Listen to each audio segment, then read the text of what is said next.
ঢাকা বিশ্ববিদ্যালয়ের স্বনামধন্য শিক্ষকরা নিজের বিশ্ববিদ্যালয়ের খবর না রেখে আমার নামে পোস্ট করেন মন্ত্রী ব্যর্থ, ফেল করেছে।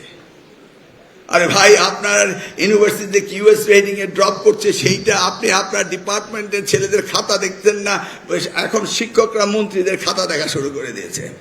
আরে ভাই, আপনাদেরও তো শিক্ষক ছাত্রদের পড়ানোর জন্য 12 মাস সময় দেওয়া হয় এক ক্লাসে, আর আমাদেরকে 2 মাস সময় না দিয়ে আমাদের খাতা দেখছেন মন্ত্রী ব্যর্থ।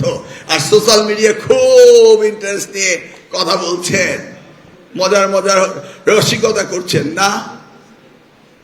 এত রসিকতার দরকার নেই, আসুন সামনে এসে আমাদেরকে সাজেশন দিয়ে যান। আমি আমার প্রিয় শিক্ষকদের বলবো, এই শিক্ষা ব্যবস্থা পরিবর্তন আনবে কারা? আমি একা না আপনারা? আনসার মাই কোশ্চেন।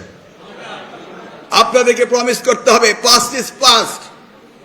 বিগত সময় সরকার কি করেছিল? 2টি কলম দিয়েছিল, একটি কালো একটি লাল, খাতায় লিখে দিতে হতো, নাইলে প্রশ্নপত্রে রিপিট করে খাতা ভরলেই মার্ক দিতেন। সেই কথা তো আমরা জানি নাকি?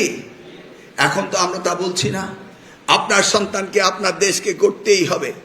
মাননীয় প্রধানমন্ত্রী প্রত্যয় আগামী দিনের বাংলাদেশ গড়া। এই বাংলাদেশ কারা গড়বে? আমাদের প্রবাসী মন্ত্রণালয়, হ্যাঁ, তিনিও করবেন।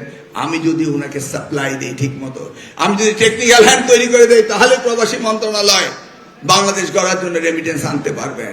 অর্থাৎ সবকিছু নির্ভর করছে শিক্ষায়। এই শিক্ষা ব্যবস্থাকে আমূল পরিবর্তন আনতে হবে। আমি ভরসা রাখি হিরন স্মার্ট ওয়াটার পিউরিফায়ারে।